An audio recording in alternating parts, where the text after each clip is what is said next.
है कि obviously India की आईटी इंडस्ट्री के बारे में तो आप जानती हैं।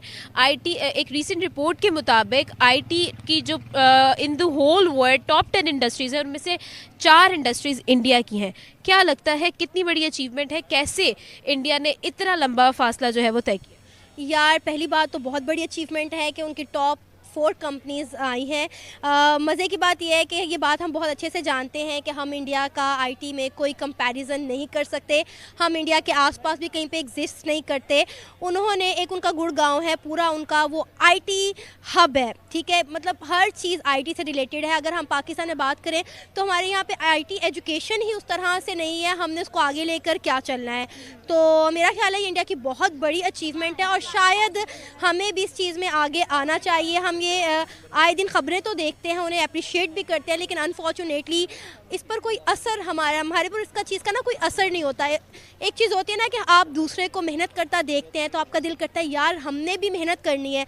हालांकि अगर हम कहें तो कहने को इंडिया हमारा हमसाया मुल्क कम दुश्मन मुल्क ज़्यादा है, तो जब दुश्मन स्ट्रांग हो तो हमें भी खुद को स्ट्रांग करना चाहिए। लेकिन अनफॉर्चुनेटली हम उस दौड़ में दौड़ना ही नहीं चाहते, ठीक है। हम उस दौड़ में दौड़ने की कोशिश भी नहीं करते।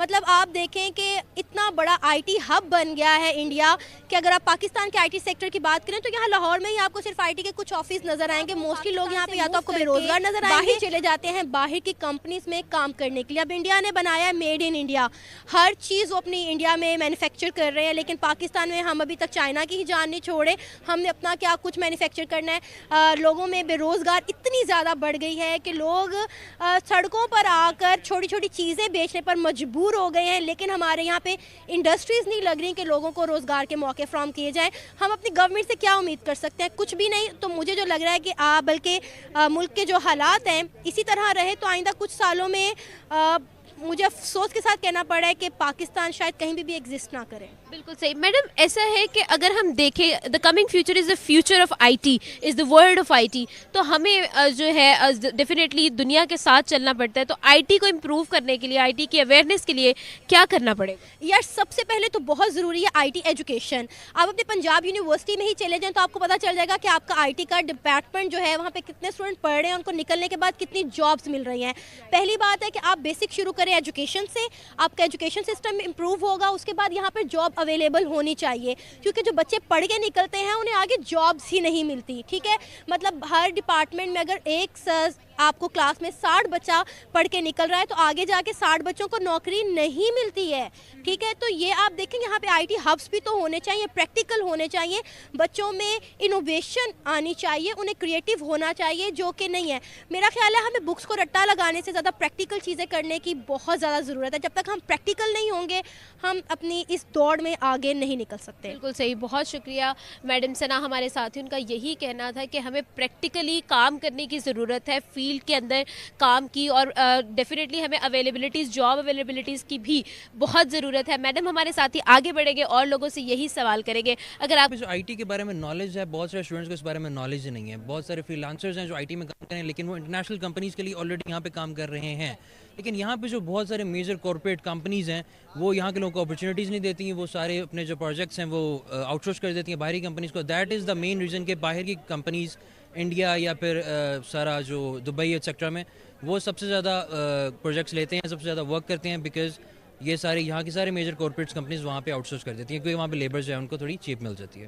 सही सर, आपको क्या लगता है, अभी एक रीसेंट रिपोर्ट के मुताबिक top 10 IT industries in the world में 4 इंडस्ट्रीज इंडिया की हैं। क्या लगता है इंडिया आईटी में इतना ज़्यादा कैसे ग्रो कर गया?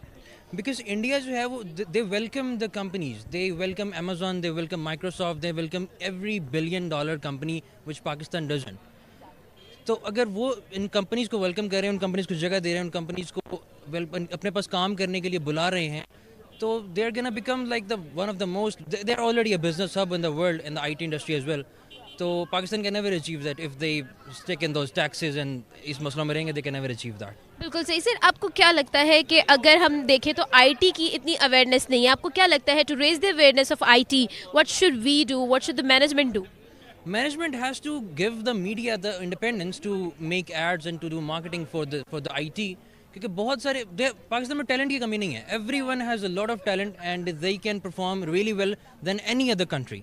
बाकी कंट्री से बहुत बेहतर परफॉर्म कर सकते हैं ये, बट यहाँ पे अपॉर्चुनिटीज़ नहीं देते, यहाँ पे इनको अवेयरनेस नहीं देते। अगर ये चीज़ इनको दे दें, मार्केटिंग करने की इजाज़त दे दें, मीडिया को इंडिपेंडेंस दे दें, तो this can be the top of the best country in the world. Sir, top 10 industries में से 4 इंडस्ट्रीज बैक टू बैक जो है वो इंक्लूड होना, आपको क्या लगता है कितनी बड़ी अचीवमेंट है इंडिया की? It is the great. IT is the future. IT has a lot of potential in future. Everything is in the future gonna be technology and online and सब कुछ इस तरह हो जाना है। जिस तरह पेंडेमिक से हमें पता चला, कोरोना से everything went online, और पाकिस्तान के पास कोई सिस्टम ही नहीं था, कोई प्रिपरेशन नहीं थी ऑनलाइन आने के लिए, और इंडिया और पाकिस्तान की जो कंट्रीज हैं they were already doing it before Pakistan. तो that's a great achievement for India. Basically ये है कि वो अपने लोगों को ट्रस्ट करते हैं, दैट्स वाई वो इन्वेस्टमेंट भी करते हैं। सो इसलिए वो लोगों को चांस देते हैं कि वो आगे लोग आएँ और कुछ ना कुछ करके दिखाएं। सो दैट्स वाई उनकी जो टॉप 4 में उनके नाम आता है। That's why. सर, आपको क्या लगता है, अगर हम देखें तो आने वाला फ्यूचर जो है वो आईटी का है, the coming future is the future of IT, तो आपको क्या लगता है कि पाकिस्तान में आईटी की अवेयरनेस क्यों नहीं है? बेसिकली यहाँ पे ना जो बिगर कंपनीज हैं वो बाहर से किसी ना किसी को हायर कर लेती हैं। सो दैट्स वाई वो पाकिस्तानी जो हैं वो एक तो उसकी तरफ कम निकलते हैं। अगर कोई निकल भी जाए उन्हें ये डाउट होता है कि हमें पता नहीं जॉब्स मिलेंगी नहीं मिलेंगी। दैट्स वाई वो क्या नाम है, इस तरफ रुझान नहीं है उनका, मगर होना चाहिए। क्यों? इन जो फ्यूचर आ रहा है वो आईटी का है, तो हम लोगों को चाहिए कि हम उस तरफ मीन्स के लोगों को प्रमोट करें, लोगों को इसकी तरफ मीन्स के अवेयरनेस दें और जॉब्स वगैरह दें। सर, आपको आपके ख्याल में मैनेजमेंट और हमारी इंतज़ामिया और हमारी गवर्नमेंट। तो दोस्तों, वीडियो आप लोगों ने देखी, आई होप दोस्तों वीडियो आप लोगों को पसंद आई होगी, ज़रूर पसंद आई होगी, क्योंकि इतनी अच्छी वीडियो ही थी। और बात करें वीडियो की, तो ये वीडियो थी पाकिस्तान की खूबसूरत लड़कियों की, और काफ़ी खूबसूरत लड़कियां थी और पढ़ी लिखी लड़कियां लग रही थी, ऐसा नहीं था कि कोई गंवार लड़कियां थी। और जो उनके रिएक्शंस थे वो काफ़ी ज़्यादा मज़ेदार थे भारतीय लड़कों को लेकर के।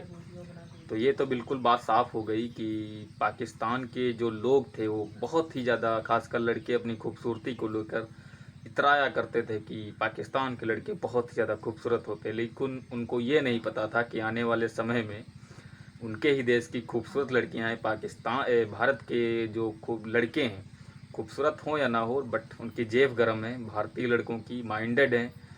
बाहर फॉरेन देशों में जॉब बहुत अच्छी मिल जाती है, और लड़कियों को चाहिए क्या, यही तो चाहिए। और आज पाकिस्तान की खूबसूरत लड़कियां आज भारत के लड़कों पर मर रही हैं, फिदा हैं। आप लोग देखे ही वीडियो में किस प्रकार से पाकिस्तान की लड़कियां। और दोस्तों, ये बहुत ही बड़ी बात है कि कैमरे पे ऑन रिकॉर्ड ये बात कहना कि मुझे भारत के लड़के बहुत ही ज़्यादा पसंद हैं, भारत के लड़के सेक्सी हैं, भारत के लड़के हॉट हैं, ये सब कहना बहुत ही बड़ी बात है। और पाकिस्तान की लड़कियां खुलकर ये बोल रही हैं, इसका मतलब उनके दिलों में जो भारत के लड़कों के लिए जगह है वो बहुत ही ज़्यादा बढ़ चुकी है। आने वाले समय में आप लोग देख ही रहे हैं कि पाकिस्तान की बहुत सी लड़कियां भारत आ रही हैं, और आने वाले समय में हो सकता है ये गिनती और भी ज़्यादा बढ़ जाए, और बढ़ना भी चाहिए, क्योंकि प्यार है, प्यार बढ़ाना चाहिए। प्यार आदान प्रदान से ही बढ़ता है, लेने देने से ही प्यार बढ़ता है। तो ये बहुत अच्छी बात है, इसमें किसी को बुरा लगने वाली बात ही नहीं है। बात करें भारत के, तो भारत के भी लड़के बहुत ही ज़्यादा खूबसूरत हैं, ऐसा नहीं है, बट पाकिस्तान की लड़कियां कुछ ज़्यादा खूबसूरत हैं, तो वो भारत